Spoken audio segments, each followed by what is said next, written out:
ariko kubona umunyarwanda nka Alpha Rwirangira yaragiye muri Tanzania akabasha kwegukana rino rushanwa ni ikintu cyagaragazaga neza ko afite akazoza mu muziki.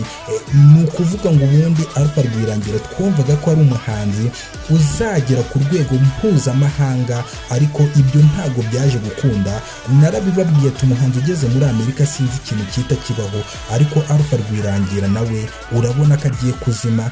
By'umwihariko ni umwe mu bahanzi beza rero nk'uko narindi kubikubwira twagize mu Rwanda, yabashije gutsindira Tusker Project Fame, yego nibyo, ndetse anashyira u Rwanda ku yindi level, kubera yuko ibyo ngibyo rwose byo ntago twabihakana. Ariko Alpha Rwirangira muri iki gihe yarazimye, kubera yuko burya iyo uri umuhanzi w'umuprofessionel ukamara amezi arenga 8 udasohora indirimbo, buriya ni kiba kigaragaza neza yuko imbaraga zawe